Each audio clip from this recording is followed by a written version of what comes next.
Hello Baroda.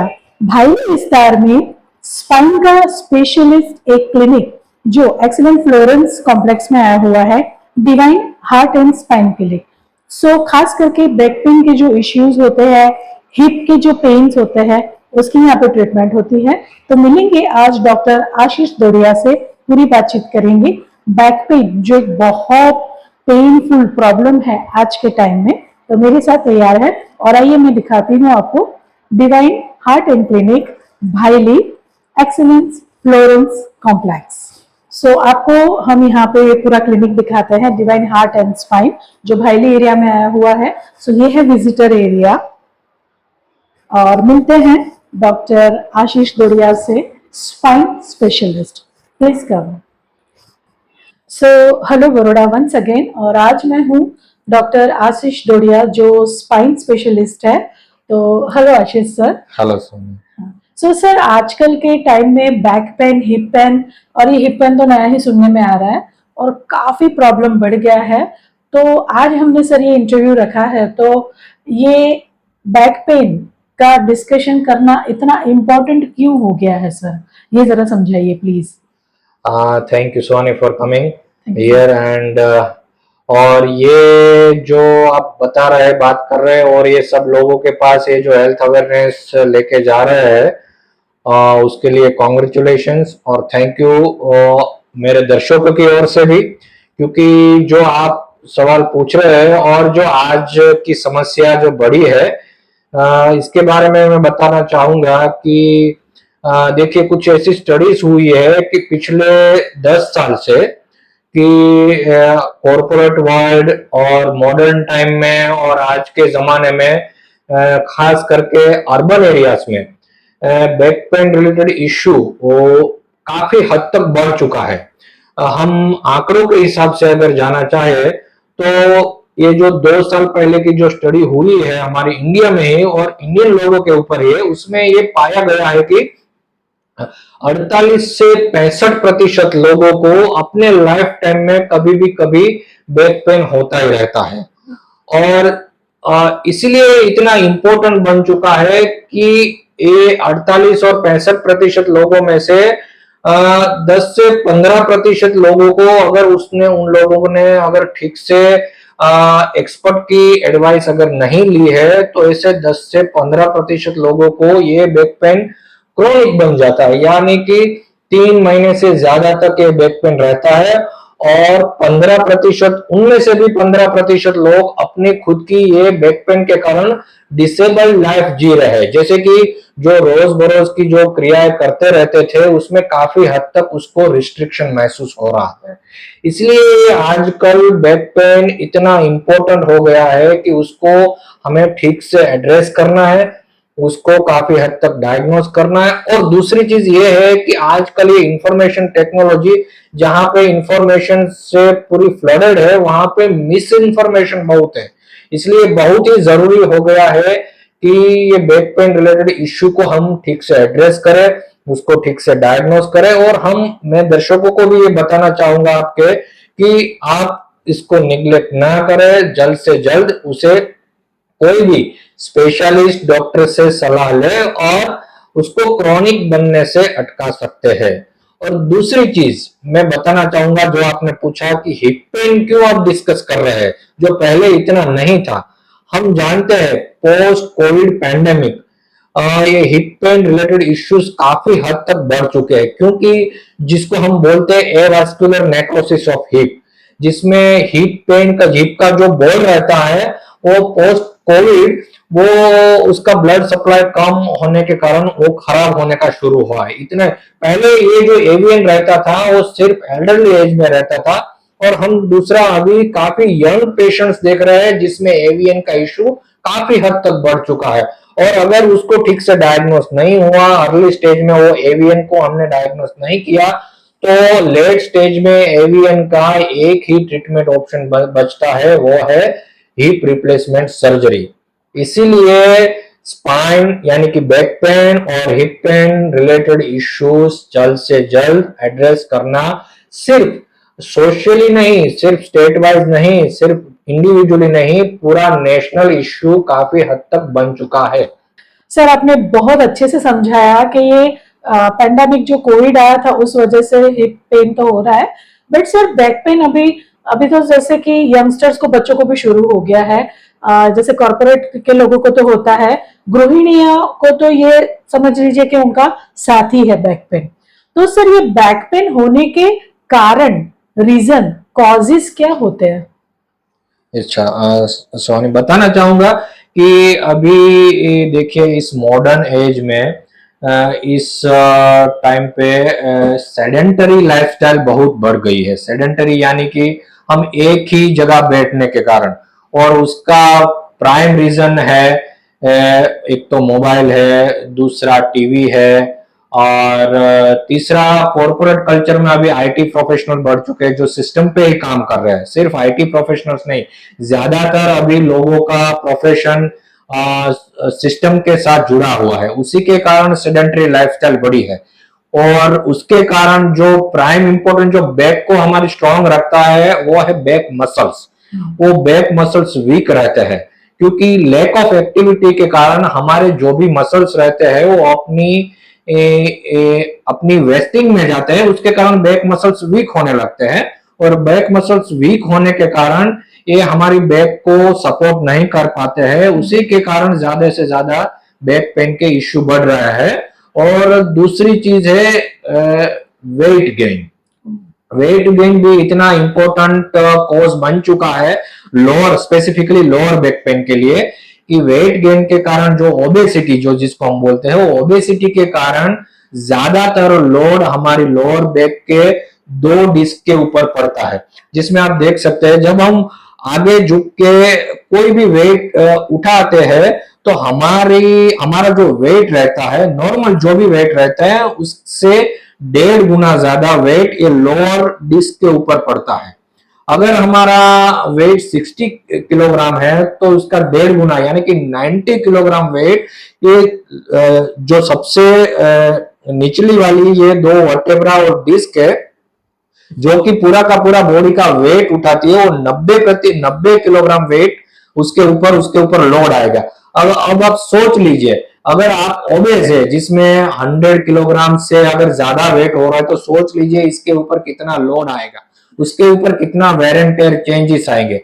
तो मैं बताना चाहूंगा इस एज में, इस टाइम पे दो ही सबसे ज्यादा और कॉमन रीजन है जिसमें सारे लोग इन्वॉल्व हो जाते हैं।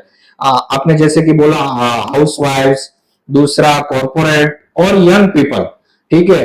ये तीनों जो भी कॉमनेस्ट हमारा एज ग्रुप है, हमारा जो ऑक्यूपेशनल प्रोफेशनल ग्रुप्स है, उसमें सबसे ज्यादा कॉमनेस्ट कॉजेज यही है कि लोअर बैक मसल वीकनेस जो सेडेंटरी लाइफस्टाइल के कारण, और दूसरी चीज है ओबेसिटी जो हमारी फूड हैबिट्स चेंज होने के कारण बढ़े हैं, और वही अभी सबसे ज्यादा कॉमन रीजंस बन चुके हैं लोअर बैक के लिए।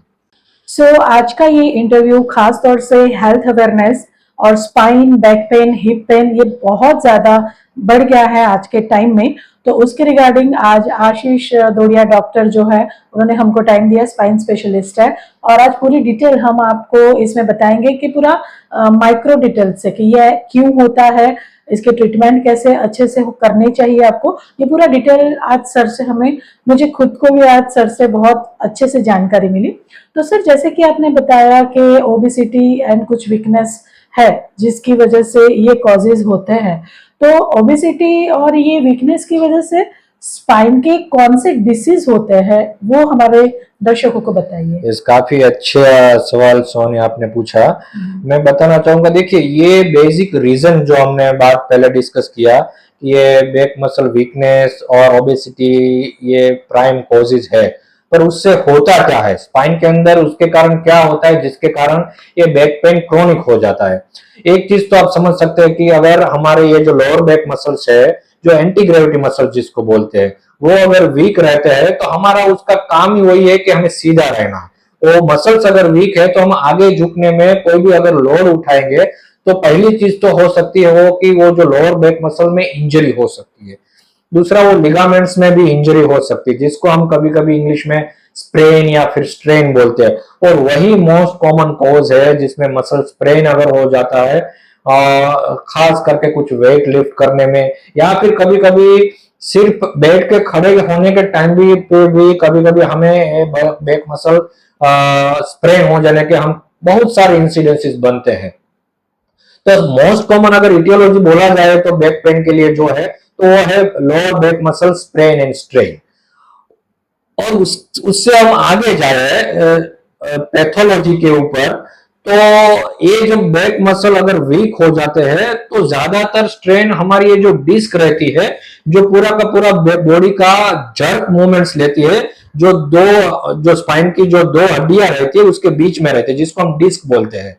ठीक है, अगर एक्स्ट्रा वेट उसके ऊपर आ गया, स्ट्रेन आ गया, और इनहेरेंटली अगर डिस्क भी वीक है पहले से भी, तो पूरा का पूरा लोड ये डिस्क के ऊपर आने के कारण डिस्क का जो न्यूक्लियस रहता है जिसके अंदर सेंट्रल जो जेली लाइक मटेरियल रहता है वो बाहर आ जाता है, जिसको हम स्लिप डिस्क बोलते हैं। तो दूसरा कॉमनेस्ट रीजन है स्लिप डिस्क। उसके बाद होता है साइटिका, जो जब डिस्क बाहर स्लिप होके बाजू में जो नर्व रहता है, नस जिसको हम बोल रहे हैं, उसके ऊपर अगर वो दब जाता है तो दूसरा रीजन है कि पैरों में दर्द शुरू हो जाएगा। तीसरा रीजन रहता है कि भाई वो गिरने के कारण फ्रैक्चर रहता है, या हड्डियों का किसी का भी फ्रैक्चर होता है स्पाइन की हड्डी का, तो वो है। और खास करके एल्डरली एज में ऑस्टियोपोरोसिस होने के कारण कॉमनेस्ट है वो स्पाइन के ऑस्टियोपोरोटिक कंप्रेशन फ्रैक्चर। तो ये हमारी सोसाइटी में जो है वो अभी कॉमनेस्ट रीजन कॉजेस है जिसको हम इटियोलॉजी बोल सकते हैं बैक पेन के कारण, जो खास करके क्रोनिक बैक पेन तक ले जा सकते हैं, जैसे कि मसल स्ट्रेन अगर हम उसको शॉर्ट आउट करें तो दूसरा है स्लिप डिस्क, साइटिका, और वेयर एंड टेयर चेंजेस जिसको हम डीजेनरेटिव बैक पेन बोल सकते हैं, और बाद में एल्डरली एज में ऑस्टियोपोरोटिक कंप्रेशन फ्रैक्चर्स। ये कॉमनेस्ट कॉजेस हम लिस्ट आउट कर सकते हैं क्रोनिक बैक पेन के लिए। सो सर इसी डिस्कशन को हम आगे बढ़ाते हैं। जैसे कि आपने कहा साइटिका, साइटिका का नाम पड़ते ही लोगों में एक डर शुरू हो जाता है कि बेड रेस्ट अब आ गया, कुछ और डीप ट्रीटमेंट आ गई। तो सर हम और डिटेल में जानेंगे। जिस तरह से आपने स्लिप डिस्क बोला, मेरे फादर को स्लिप डिस्क का इश्यू था, बट जैसे कि हमने नाम सुन लिया साइटिका स्लिप डिस्क बस हो गया, बट हमको उसके बारे में पूरी जानकारी नहीं होती है, तो कहीं ना कहीं पे हम क्योर होने से अटकते हैं। तो सर इसके बारे में हम ये बातचीत और आगे बढ़ाएंगे। स्लिप डिस्क और साइटिका, इसके बारे में सर थोड़ा डिटेलिंग में बताइए। श्योर सानी, हम जाएंगे डिटेल में क्योंकि ये जरूरी है, क्योंकि ये फोबिया हो चुका है। मैं बोलना चाहूंगा कि साइटिका फोबिया हो चुका है। लोग आके हमें खुद से बोलते हैं कि मुझे साइटिका हो गया, सेल्फ डायग्नोसिस जिसको बोलते हैं। आजकल हम देखते हैं कि भाई गूगल पे देख के किसी भी चीज को साइटिका बोल के हमारे पास आ जाते हैं। देखिए जानना जरूरी है, लेकिन वो भी जरूरी आप कहाँ से जाने। कोई भी चीज में बोलना चाहूंगा, सिर्फ ये हेल्थ रिलेटेड कोई भी चीज जरूरी है जानना, लेकिन वो जाने उसके एक्सपर्ट से ही, जिसने काफी हद तक किसी भी चीज की स्टडी की है, उसी से जाने, उसी से करेक्ट इंफॉर्मेशन ले, बहुत जरूरी है। मैं अपने सारे दर्शकों को बोलना चाहूंगा, तभी जाके आप उसकी ट्रीटमेंट अच्छे से कर सकोगे। ठीक है, तो अगर हम आपके सवाल के ऊपर जाएंगे सोनी की साइटिका, बेसिकली साइटिका कोई डिसीज नहीं है, पहली चीज तो है, इसलिए समझ लेना काफी जरूरी है। साइटिका कोई डिसीज नहीं है, इसलिए डरने की तो पहले तो कोई भी जरूरत नहीं है उसमें। अगर मैं एग्जांपल दूं, sciatica basically is a symptom, वो एक किसी भी रोग का लक्षण है। जैसे हम बुखार बोल सकते हैं, बुखार वैसे खुद रोग नहीं है, कुछ डिसीज नहीं है, कुछ बीमारी नहीं है। जैसे कि बुखार के बहुत कारण होते हैं, जैसे कि मलेरिया में भी बुखार आता है, टाइफाइड में भी बुखार आता है, डेंगू में भी बुखार आता है। उसी तरह साइटिका के भी बहुत सारे उसकी अंडरलाइंग इटियोलॉजी होती है। और साइटिका का अगर लिटरली मीनिंग हम देखें तो कोई भी खास करके कमर में जो साइटिक नर्व जिसको बोलते हैं, कमर में से निकल के साइटिक नर्व, वो कहीं पे भी अगर किसी के भी कारण अगर कहीं पे भी कंप्रेस हो रही है, दब रही है, और वो जो पूरा का पूरा पेन जो होता है, या फिर झिंझिनाहट सा पेन होता है, या फिर सुनापन होता है, वो जो पेन पूरा का पूरा लेग से लेके नीचे तक जाता है, उसी को हम साइटिका बोलते हैं। लिटरल, वो एक लिटरल वर्ड है। और बेसिकली उसके रीजन काफी अलग हो सकते हैं। उसमें से कॉमनेस्ट रीजन है वो स्लिप डिस्क है। दूसरे रीजन है कि जिसमें age related wear and tear changes के कारण जहां से ये नर्व्स निकलती है, वो नर्व का जो ये होल रहता है, वो वेयर एंड टेयर चेंजेस के कारण वो काफी हद तक सिकुड़ जाएगा। या फिर वो जो जॉइंट रहता है दो हड्डियों के बीच में, वहां पे अगर आर्थराइटिस रहता है तो उसके कारण भी ये नस दब सकती है और साइटिका हो सकता है। और मैं बताना चाहूंगा दर्शकों को कि साइटिका बेसिकली एक सिम्टम ही है, और वो अगर ठीक से उसका डायग्नोस अगर करेक्ट से होता है तो 100% ठीक हो सकता है। और साइटिका कभी भी आपको पैरालाइज, यूजुअली 99.9% लोगों में पैरालाइज नहीं करती। इसलिए ठीक से डायग्नोस होना है और ठीक से ट्रीटमेंट आपको कंप्लीटली क्योर कर सकता है, अगर उसका हम रीजन जान ले तो। जब डॉक्टर आशीष से मेरी पहली मीटिंग हुई, मुलाकात हुई, तब पहले ही सर ने मुझे बहुत अच्छा एक पॉइंट बताया था कि ये जो भी हमारे पेन है या डिसीज है, इनको हम रोक सकते हैं, तो इनको प्रिवेंट हम कर सकते हैं, चलो ताकि आगे जाके ये बड़ा रूप ना ले। तो बहुत अच्छे से सर ने मुझे बताया था। तो सर हम फिर से वही पॉइंट डिस्कस करना चाहेंगे कि ये स्लिप डिस्क है या साइटिका है, तो उसे रोका कैसे जा सकता है कि ये ना हो। यस सोनी, आपने बिल्कुल सही कहा कि किसी भी रोग को, डिसीज को, वो शुरू होने से पहले ही हम अटका सकें, वो काफी जरूरी है। और वही है लाइफस्टाइल मॉडिफिकेशन। और स्पाइन और बैक पेन में भी यही चीज काम लगती है। हमने पहले ही डिस्कस इसीलिए किया कि उसके कारण क्या है। किसी भी चीज का अगर हम कारण ठीक से जान ले तो हम उसको ठीक से ट्रीट कर सकते हैं, या फिर प्रिवेंट भी अच्छे से कर सकते हैं।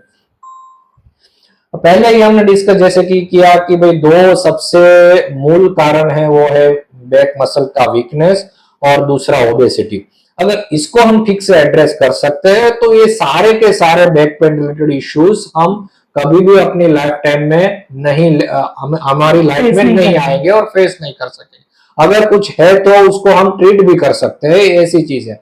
और वही है जैसे कि बैक मसल वीकनेस के लिए, कि कोई भी मसल अगर वीक है तो उसको स्ट्रेंथन करने के लिए उसको हो एक्टिव बना के रहना है, ठीक है। और दूसरा चीज कि हमें उसको स्ट्रेंथन करना है। वो मसल एक्टिव और स्ट्रेंथन एक्सरसाइज से ही होते हैं, ठीक है। पहली चीज तो हमें सेडेंटरी लाइफस्टाइल को स्टॉप करना है, हमें ज्यादा से ज्यादा एक्टिव रहना है, और कोई भी एक्सपर्ट्स की गाइडलाइंस के अनुसार हमारे बैक मसल्स को स्ट्रेंथन करना है। जिसको कोई प्रॉब्लम नहीं है उसको फिजियोथेरापिस्ट के एडवाइस लेके बैक मसल स्ट्रेंथनिंग एक्सरसाइजेज कर सकते हैं, जिसको रेजिस्टेंस एक्सरसाइज कहते हैं। और जो लोग योगा करते हैं वो योगा भी कर सकते हैं। दूसरा कारण है जो है ओबेसिटी। ओबेसिटी के आजकल बहुत से कारण हैं, जिसमें से एक है हमारी फूड लाइफस्टाइल। वो हमें, एक तो जंक फूड हमें अवॉइड करना है। दूसरा यंगस्टर्स में कारण बन चुका है, मैं जरूर बताना चाहूंगा, वो है स्मोकिंग। स्मोकिंग भी एक बहुत बड़ा रीजन और अल्कोहल बन चुका है ओबेसिटी के लिए। तीसरा है ये डिप्रेशन, एंजाइटी, ठीक है। और इन चीजों के लिए पहले तो टीटोटलर बनना है, स्मोकिंग अवॉइड करना है, और डिप्रेशन, एंजाइटी के लिए उसका ठीक से ट्रीटमेंट करना है। और उसके लिए भी हमारे यहाँ मेडिटेशन जैसी चीज हमें हमारी कल्चर ने दिया है, तो उसको भी काफी हद तक यूज करना है। तो ये बेसिक जो हमारी लाइफस्टाइल में जो पहले एक्टिवली था, जो अभी नहीं है, उसको फिर से अडॉप्ट कर सकते हैं, करके हम ये बैक पेन रिलेटेड इश्यू पूरा का पूरा प्रिवेंट कर सकते हैं। जिसमें फिर से बता दूंगा कि exercise, active lifestyle, avoid junk foods and avoid obesity, reduce your weight, फिर avoid smoking and stop alcohol. ये सारी चीजें अगर हम अपना ले फिर से, तो हमारी लाइफ में बैक पेन आने के कारण बैक पेन के इंसिडेंस काफी हद तक कम हो सकते हैं। सो डॉक्टर आशीष ने बहुत महत्वपूर्ण जानकारी दी और काफी कम डॉक्टर लाइफस्टाइल पे ले जाते हैं, और सर ने बहुत अच्छे से बताया कि आप अपनी लाइफस्टाइल ठीक कर लीजिए, बॉडी को एक्टिव रखिए, जंक फूड से दूर रहिए, तो काफी हद तक आप अपने प्रॉब्लम को आने से पहले ही रोक सकते हैं। सो ये इंटरव्यू को ज्यादा से ज्यादा शेयर कीजिए, और ये काफी बड़ा इश्यू है बैक पेन, सो इसे हम जल्दी से अच्छे से क्योर कर सके। बड़ोड़ा में भाईली विस्तार में एक्सीलेंट फ्लोरेंस नाम से बिजनेस हब है, ब्राइट स्कूल के बाजू में, तो वहां पर ये divine heart and spine clinic है। तो आप यहाँ पर आकर सर से चेकअप भी करवा सकते हैं, ट्रीटमेंट भी ले सकते हैं, क्योर भी हो सकते हैं। सो आशीष सर, बैक पेन में कब डॉक्टर से कंसल्टिंग करना चाहिए? और आज भी घरों में हर चीज की दवाइयां मौजूद है, थोड़ा सा बैक पेन हुआ, कुछ भी हुआ तो पेन किलर्स ले लेते हैं। Yes. तो ये आप बताइए कि बैक पेन में किस हद तक मतलब होता है तो फिर डॉक्टर के पास जाना चाहिए, और ये जो खुद से पेन किलर्स लेते हैं वो भी कितनी हद तक सही है? देखिए, बैक पेन के लिए पहले ही मैं बता चुका हूँ कि ये pen medicine is not the treatment. हाँ, एक बात है, अगर काफी ज्यादा पेन हो रहा है तो आप अपने पेन को एलिविएट करने के लिए ले सकते हैं, आपके डॉक्टर भी प्रिस्क्राइब कर सकते हैं, पर उसका रोल काफी हद तक लिमिटेड है।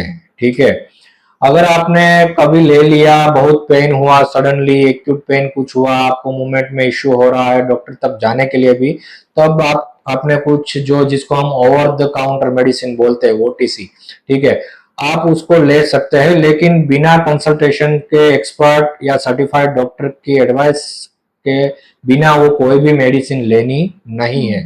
मैं हमारे सारे दर्शकों को एक बहुत आग्रह करूंगा कि कोई भी पेन किलर मेडिसिन खुद ब खुद बिना एक्सपर्ट डॉक्टर से, सर्टिफाइड डॉक्टर से कंसल्ट किए बिना लेना नहीं है। दूसरी चीज जो आपने बोली कि भाई पहले ही हमने डिस्कस किया कि अपने 48 से 65% लोगों को बैक पेन अपनी लाइफ टाइम में कभी भी होता है। तो क्या हर बार स्पाइन सर्जन से, स्पाइन स्पेशलिस्ट डॉक्टर से मिलना है? नहीं, आप अपने प्राइमरी फैमिली फिजिशियन से भी उसके लिए मिल सकते हैं। लेकिन अगर आपका बैक पेन क्रोनिक हो रहा है, क्रोनिक मतलब आपका बैक पेन 6 हफ्ते से लेके 8 हफ्ते तक उससे भी ज्यादा हो रहा है, आपका बैक पेन आपको अपनी रूटीन एक्टिविटीज को लिमिट कर रहा है, जैसे कि आप आपके बैक पेन के कारण आधे घंटे से ज्यादा खड़े नहीं रह पा रहे, आप आधे किलोमीटर से भी ज्यादा चल नहीं पा रहे, जिसके कारण आपकी जो रूटीन एक्टिविटी लिमिट हो रही है, या फिर आपका बैक पेन काफी हद तक रोज शाम को या फिर रात को बुखार के साथ आ रहा है और वो 3 हफ्ते से ज्यादा हो रहा है, आपका बैक पेन साइटिका के साथ अगर 3 हफ्ते से ज्यादा तक हो रहा है, आपका बैक पेन के साथ अगर आपको वेट रिड्यूस हो रहा है काफी हद तक, सिग्निफिकेंट वेट रिडक्शन जिसको हम बोलते हैं, सडनली बैक पेन के साथ आपका वेट कम हो गया है और भूख नहीं लग रही है आपको बैक पेन के साथ, ये भी चीज अगर 6 हफ्ते से ज्यादा दिनों तक रहती है। और दूसरी चीज कि आप अगर एल्डरली पर्सन है, सीनियर सिटीजन है और गिर गए हैं या फिर कंटिन्यूस 3 हफ्ते से ज्यादा बैक पेन रह रहा है, तो हो सकता है आपको ऑस्टियोपोरोटिक माइनर कंप्रेशन फ्रैक्चर हो सकते हैं। उसके लिए भी आपको खास करके स्पाइन स्पेशलिस्ट को दिखाना जरूरी बनता है, जो आपको ठीक से डायग्नोस करके अर्ली डायग्नोसिस के साथ अर्ली ट्रीटमेंट आपको डिसेबिलिटी से बचा सकते हैं। और दूसरी चीज है कि अगर रात को सोने के टाइम पे अगर आपको करवट लेने के टाइम पे अगर आपको बैक पेन हो रहा है काफी हद तक 3 हफ्ते से ज्यादा, तो भी आप स्पाइन स्पेशलिस्ट डॉक्टर से कंसल्ट करके उसका रीजन जानिए और उसको ठीक से उसकी ट्रीटमेंट करवा के आप लॉन्ग टर्म डिसेबिलिटी से बच सकते हैं। तो जैसे कि सर ने बहुत ही इंपॉर्टेंट बात बताई कि नॉर्मल बैक पेन से आपको सीवियर बैक पेन हो रहा है, 3 to 6 वीक तक आपका हो रहा है पेन, साथ साथ में बुखार आ रहा है, और करवट बदलने में भी आप बहुत डिसेबल फील करते हैं और आपकी रोजमर्रा लाइफ की चीजों को वो डिस्टर्ब करता है, तो फिर आपको स्पाइन स्पेशलिस्ट से कंसल्ट करना ही चाहिए। क्योंकि कहते हैं कि पुराने लोग, हमारे जो पुरानी जो पीढ़ी थी, वो कह के गए हैं कि हमारा असली धन तो हमारा शरीर है, किसी को बैक पेन है और वो अगर डायग्नोसिस करवाना चाहता है, वो चेकअप करवाना चाहते हैं, तो अभी जैसे कि एमआरआई और काफी कॉस्टली खर्चे वाली ट्रीटमेंट या चेकअप के इक्विपमेंट्स आ चुके हैं। तो ऐसा कोई वे जिसमें ज्यादा खर्चा ना हो, तो सॉरी टू आस्क यू के ऐसा कोई डायग्नोसिस सर जो मतलब हर कोई अफोर्ड कर पाए, तो ये डायग्नोसिस के वे कौन कौन से हैं? यस डेफिनेटली सोनी, कि देखिए ये back pain basically completely clinical aspect है। जो भी एक्सपर्ट डॉक्टर रहेगा वो सिर्फ पेशेंट का एग्जामिनेशन करके ही आपका डिसीज का, बैक पेन रिलेटेड डिसीज का डायग्नोस कर सकते हैं। 90% ऑफ ये बैक पेन रिलेटेड जो भी डिसीजेस है वो पेशेंट को पर्सनल एग्जामिनेशन जिसको बोलते हैं, जिसको हिस्ट्री टेकिंग बोलते हैं, पेशेंट के सिम्टम्स जान के उसका कुछ एग्जामिनेशन करके ही वो जान सकते हैं। उसमें हर हमेशा एमआरआई या फिर एक्सरे की जरूरत नहीं पड़ती है। इसीलिए पर्सनल कंसल्टेशन इतना ही इम्पोर्टेंट है डायग्नोसिस करने के लिए जितना ट्रीटमेंट पॉइंट ऑफ व्यू है।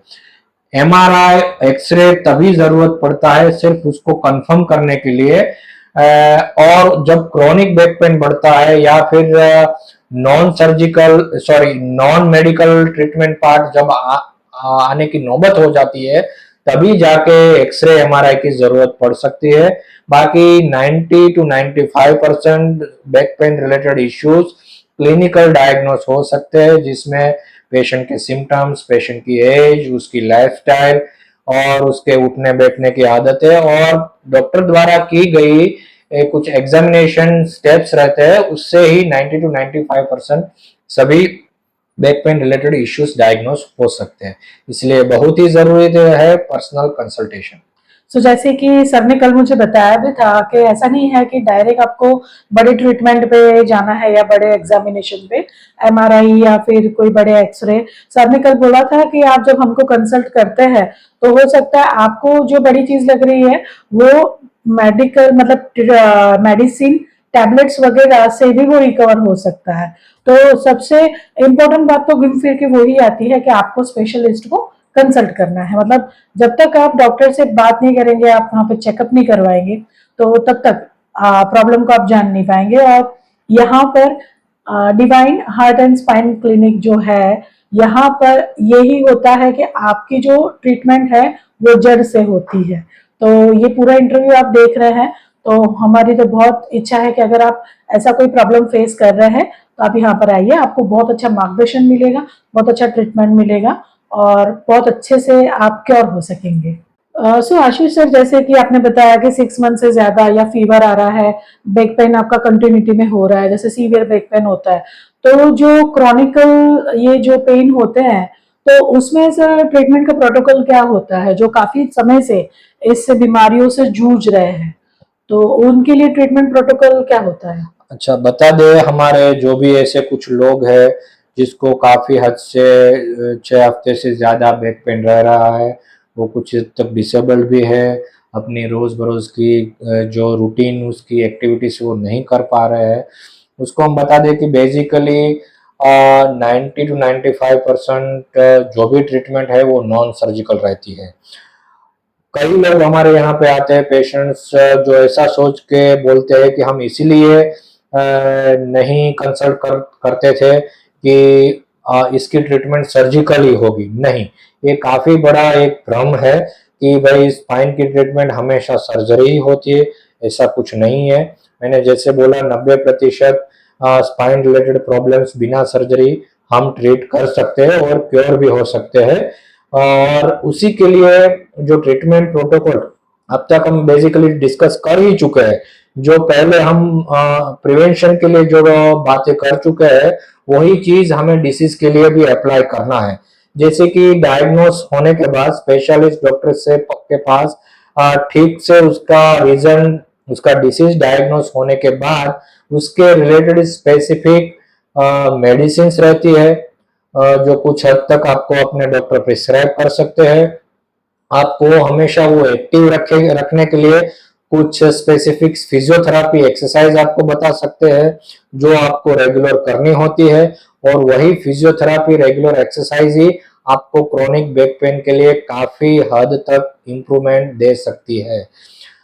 तीसरी चीज जो रहती है वो रहता है कुछ फिजिकल मोडालिटीज ट्रीटमेंट। जो फिजियोथेरापिस्ट हमारे डॉक्टर्स रहते हैं वो जैसे कि ultrasound treatment, IFT related treatment, वो उसमें उससे भी काफी हद तक आपको इम्प्रूवमेंट, हद तक रिलीफ रह सकती है। और फिर दूसरी चीजें जो रहती है वो फिर बाद में रहती है जिसमें सर्जिकल एस्पेक्ट आ सकते हैं। उसमें भी सर्जिकल एस्पेक्ट्स में भी आज कल बहुत माइनर में जिसको हम की होल या फिर मिनिमल इन्वेजिव सर्जरीज बोलते हैं उसकी जरूरत पड़ सकती है, लेकिन उसकी जरूरत कम से कम लोगों में पड़ती है जो जिसको काफी लिमिटेड एक्टिविटी हो चुकी होती है, जो 5-10 मिनट से ज्यादा खड़े नहीं रह पाते हैं या फिर आधे किलोमीटर से ज्यादा चल नहीं पा रहे, जिसको वीकनेस महसूस हो रही है और अपनी रूटीन एक्टिविटीज के कारण काफी टाइम तक वो बेड रिडन होते हैं। अगर ठीक से डायग्नोस होने के बाद अगर उसको ये सर्जिकल पार्ट, अगर नॉन सर्जिकल पार्ट जिसको हमने बोला वो 6 से 8 हफ्ते तक वो नॉन सर्जिकल ट्रीटमेंट से अगर ठीक नहीं हो रहा है, फिर भी उसका जो प्रॉब्लम बढ़ते ही जा रहा है, तब जाके उसको सर्जिकल ट्रीटमेंट करना होता है। और वो भी सिर्फ 2 या 3% लोगों में ही करना होता है, जिसमें कुछ प्रोटोकॉल्स रहते हैं, कुछ सर्जिकल एस्पेक्ट्स रहते हैं, जिसमें जैसे कि micro minimal invasive surgery, endoscopic surgeries, microdiscectomy या फिर ओपन सर्जरीज जिसमें हम स्क्रू रोड डालते हैं कभी कभी, वो सर्जरीज हम करते हैं जिसमें सिर्फ 2 या 3% लोगों को ही जरूरत पड़ती है। सो ओनली 2 और 3% जिनका बहुत क्रॉनिकली सीवियर बढ़ चुका है, जो बहुत ही डिसेबल, कोई मतलब लाइफ की एक्टिविटी नहीं कर सकते, बहुत डिस्टर्ब होती है उनकी लाइफ, तो उनके लिए ये होता है और करना ही चाहिए। बिकॉज दिख ही रहा है कि आपसे कुछ आप काम नहीं कर पा रहे, आप टोटल डिसेबल फील कर रहे हैं, तो फिर ये ट्रीटमेंट इस तरह से करके अपने आप को क्योर करना ही चाहिए। सो बढ़ेंगे नेक्स्ट क्वेश्चन की ओर। सो सर, ये एक्चुअली दुनिया थोड़ी ऐसी भी है कि कोई भी चीज होती है तो उस चीज के असलियत से ज्यादा भ्रमणाएं बहुत फैली हुई होती है। Yes, तो जैसे कि काफी सारे भ्रम है बैक पेन को लेके कि बैक पेन हो गया तो आपको बेड रेस्ट ही करना है, आप स्पोर्ट्स नहीं कर सकते, खेल कूद नहीं सकते, आप भारी चीजें नहीं उठा सकते, आप स्टेयर्स चढ़ उतर नहीं सकते। और जैसे कि सर ने नौ का बोला था, तो सोने के टाइम पे अगर कुछ नौ गर्दन की प्रॉब्लम है तो वो तकिए के साथ नहीं सो सकते। तो मुझसे तो ज्यादा सर आपको मिथ्स पता होंगे, क्योंकि काफी सारे पेशेंट्स अपनी Yes. अपनी बातें लेके आते होंगे आपके पास, तो सर इसके बारे में बताइए। सोनी, सही बात आपने बताई कि काफी लोग ऐसे कुछ मिस इन्फॉर्मेशन जिसको हम मिथ्स या फिर भ्रमणाएं बोलते हैं वो लेके आते हैं और बोलते हैं कि ये करना चाहिए, नहीं करना चाहिए। और कुछ लोग तो आप सेल्फ डायग्नोस और सेल्फ ट्रीटमेंट करके आते हैं। जैसे कि बैक पेन शुरू हुआ तो कुछ लोग हमने देखा है महीनों महीनों तक आराम करते रहते हैं और फिर भी उसको ये ठीक नहीं होता है। मैं पहले ही बता चुका हूं कि भाई ये काफी हद तक भ्रम है कि भाई बैक पेन में उसको बेड रेस्ट लेना ही लेना है, नहीं। यूजुअली हमारा ये गोल रहता है बैक पेन ट्रीटमेंट में कि हमारा जो पेशेंट है वो जल्द से जल्द एक्टिव हो जाए। तो इसलिए अगर बैक बैक मसल को स्ट्रांग रहना है तो रखना है तो आपको एक्टिव रहना ही है। हमें उसमें कुछ हद तक ही बेड रेस्ट चाहिए, ज्यादा से ज्यादा अगर वो एक्टिव बैक पेन है तो ज्यादा से ज्यादा 1 हफ्ते से 10 दिन तक ही बेड रेस्ट हम एडवाइस करते हैं। उससे ज्यादा कोई भी बेड रेस्ट आपको आपके बैक मसल को वीक कर सकते हैं, इसलिए उसको अवॉइड करना है। एक्सपर्ट की सलाह लेने के बाद आपको उस हिसाब से एक्सरसाइज शुरू करना है, एक्टिव रहना है। तो ये मीथ काफी हद तक फैल चुका है कि भाई बेड रेस्ट करना ही नहीं, ऐसा कुछ नहीं है। बेड रेस्ट से बैक पेन बढ़ सकता है, इसलिए स्पेशलिस्ट डॉक्टर की सलाह लेने के बाद फिजियोथेरापी शुरू करें, आप एक्टिव रहिए, उससे बैक पेन काफी हद तक कम हो जाएगा। दूसरा भी एक काफी मिथ है कि भाई बैक पेन क्योर ही नहीं हो सकता, ऐसा कुछ नहीं है। बैक पेन मैंने बोला ऐसा पहले ही बात हमारी डिस्कस हुई वैसे कि 95% बैक पेन रिलेटेड जो भी डिसीज है वो पूरा के पूरे ठीक हो सकते हैं। जरूरी है उसका समय सर टाइमली डायग्नोसिस और ठीक से उसका ट्रीटमेंट फॉलो करना। और कोई भी बैक पेन 95% बैक पेन उसको काफी हद तक हम 99.9% हम उसको ठीक कर सकते हैं। तीसरा एक मिथ जो भी फैला हुआ है वो है कि अगर बैक पेन अगर होता है तो सर्जरी करनी ही पड़ती है। ऐसा भी कुछ नहीं है, सर्जरी हमेशा जरूरी नहीं है। नॉन सर्जिकल ट्रीटमेंट ही मेन उसका ट्रीटमेंट प्रोटोकॉल रहता है। इन केस अगर किसी को सर्जरी करनी पड़ी तो वो भी काफी हद तक अभी सेफ हो चुका है, जिसमें आज की एडवांस टेक्नोलॉजी के कारण सर्जरी के बाद दूसरे या तीसरे दिन ही पेशेंट अपने पैर पे खड़ा होकर चलने लगता है। जब पहले की सर्जरीज में बोलते थे कि भाई 1-2 महीने का बेड रेस्ट करना पड़ेगा, अभी आज की एडवांस टेक्नोलॉजी में, जिसमें एडवांस टेक्नोलॉजी, कंटिन्यूअस रिसर्च और सारे जो भी सर्जन है उसका काफी हद तक एक्सपीरियंस के कारण आज वो एक डे केयर सर्जरी बन चुकी है, जिसमें पेशेंट सर्जरी के दूसरे या तीसरे दिन ही अगर पेन परमिट करता है तो वो चलने लगता है। और वो हमारे बहुत सारे पेशेंट्स ये सब चीजों के कारण, या फिर नॉन सर्जिकल ट्रीटमेंट हो या फिर सर्जिकल ट्रीटमेंट के बाद अगर कोई फार्मर है तो अपने फार्मर की ट्रीटमेंट रिलेटेड सब ऑक्यूपेशन कर सकता है। कोई अगर स्पोर्ट्स के साथ जुड़ा हुआ है तो वो बंदा स्पोर्ट्स की सारी एक्टिविटीज कर सकते हैं। हमने काफी स्पोर्ट्स एथलीट्स भी देखे हैं जो लोग काफी हद तक बेड रिडन होने के बाद, ठीक से ट्रीटमेंट होने के बाद वो अभी एक्टिव एथलेट बन चुके हैं। और जो भी हमारे खास करके हमारे डे टू डे आसपास के जो भी एग्रीकल्चर रिलेटेड जो लोग जुड़े हुए हैं, मैं उसको भी बोलना चाहूंगा जिसको कॉमन हो चुका है बैक पेन, या फिर हाउस वाइफ है जिसको भी कॉमन बैक पेन हो चुका है, उसको नॉन सर्जिकल या फिर अगर जरूरत पड़ी सर्जिकल ट्रीटमेंट के बाद वो कंप्लीटली एक्टिव बन सकते हैं और वो कुछ भी चीज कर सकते हैं, starting from sitting on the floor to lifting heavy weight. वो सब कुछ चीज कर सकते हैं। जरूरी है उसका ऑन टाइम डायग्नोसिस और to follow the perfect and correct expert guided treatment protocol. Sir बहुत ही अच्छी जानकारी दी। ये तो हमारा इंटरव्यू है बट मुझे मेरे खुद के लिए भी पर्सनली बहुत यूजफुल इंफॉर्मेशन आपसे मिले हैं सर। सो बड़ौदा के दर्शकों से हम कहना चाहेंगे प्लीज आप ये इंटरव्यू और लोगों से शेयर कीजिए ताकि किसी बैक पेन, स्पाइन के रिलेटेड किसी को प्रॉब्लम है तो वो डॉक्टर आशीष दोड़िया से भाईली में संपर्क कर पाए।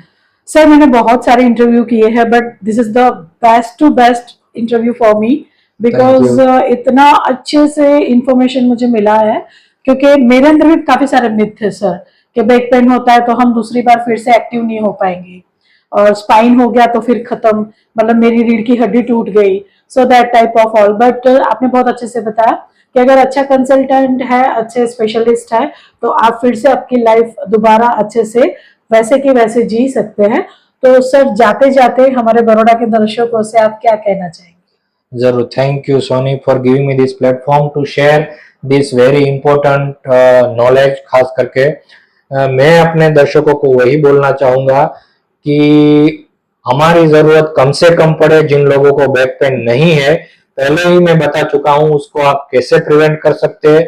आप एक्टिव रहिए और एक्सरसाइज करते रहिए रेगुलर, अच्छा हेल्दी न्यूट्रिशियस खाना खाइए, और जिनको बैक पेन है वो जल्द से जल्द अपने नजदीकी कोई भी स्पेशलिस्ट डॉक्टर को कंसल्ट करके अपना खुद से डायग्नोसिस किए बिना, खुद से ट्रीटमेंट किए बिना ठीक से उसका एडवाइस लीजिए और अपनी ट्रीटमेंट करवाइए। सर मुझे तो ऐसा लग रहा है कि आप ही बेस्ट हैं। सो डॉक्टर आशीष दोड़िया जो भाईली विस्तार में एक्सीलेंट फ्लोरेंस बिजनेस हब में ये अपना divine heart and spine clinic चलाते हैं। तो अगर आप back pain, hip pain, sciatica, slip disc ऐसे किसी भी प्रॉब्लम से आप जूझ रहे हैं, फेस कर रहे हैं, तो आप यहाँ पर डिवाइन स्पाइन क्लिनिक में आइए, डॉक्टर आशीष दोड़िया से अपना ट्रीटमेंट करवाइए और एटलीस्ट चेकअप तो आप करवा सकते हैं। और मुझे तो बहुत अच्छा यूजफुल इंफॉर्मेशन मिले हैं सर से, तो आप भी यहाँ पर आके अपने आप को क्योर कीजिए। सो प्लीज वेलकम, और हम सर का नंबर वीडियो में दे रहे हैं, सो आप हमें संपर्क कर सकते हैं और डॉक्टर आशीष दोड़िया से अपने पेन, बॉडी पेन, जो आपका बैक पेन है, हिप पेन है, इसके रिगार्डिंग ट्रीटमेंट करवा सकते हैं। एंकर सोनी के साथ इंटरव्यू देखने के लिए धन्यवाद। નમસ્કાર, મારું નામ જગદીશ કુમાર ચંદુભાઈ ચૌહાણ છે. મારું ગામ જંબુસર, તાલુકો જંબુસર, જિલ્લો ભરૂચ.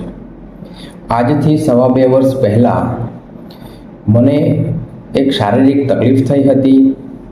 મને જમણા પગની અંદર ખાલી ચડી ગઈ હતી અને એક નસનો ખેંચાવો થતો હતો, જેને લઈને મેં 2 ડૉક્ટરને કન્સલ્ટ કર્યા. એ ડૉક્ટરે મને જણાવ્યું કે તમારે ઓર્થોપેડિક સર્જનની સલાહ લેવી પડશે. ત્યારબાદ હું ડૉક્ટર શ્રી આશીષ ડોડિયા સરને મળ્યો, એમની મુલાકાત લીધી અને તેમણે મેં પોતાની હિસ્ટ્રી જણાવી અને તેમણે મને જણાવ્યું કે MRI કરાવેલો. MRI કરાવ્યા પછી MRIમાં તપાસ દરમિયાન તેમને જાણવા મળ્યું કે મારા પીઠના કમરના L5 અને S1 નામના જે મણકા છે ત્યાં સાયટિકા નામની નસનું દબાણ થઈ રહ્યું છે અને ગાદી પર પણ ઘસારો લાગ્યો છે. ત્યારબાદ એમણે મને સર્જરીની સલાહ આપી અને સર્જરી કરાવવા કહ્યું. 19 ફેબ્રુઆરી 2022ના રોજ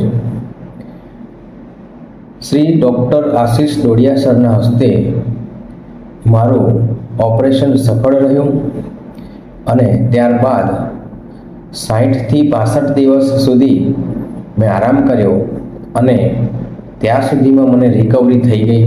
અને ત્યારબાદ મેં મારી રિઝ્યુમ ડ્યુટી જોઈન કરી અને જોબ પર લાગી ગયો. અત્યારે 2.5 વર્ષ થઈ ગયા છે, તેનાથી પણ વધારે થઈ ગયું છે. અત્યારે મને ચાલવામાં, બેસવામાં, ઉઠવામાં કે દોડવામાં પણ કોઈ પણ જાતની તકલીફ થતી નથી અને મારી હેલ્થ ખૂબ સારી છે અને સારી રીતે બધા જ કાર્ય કરી શકું છું.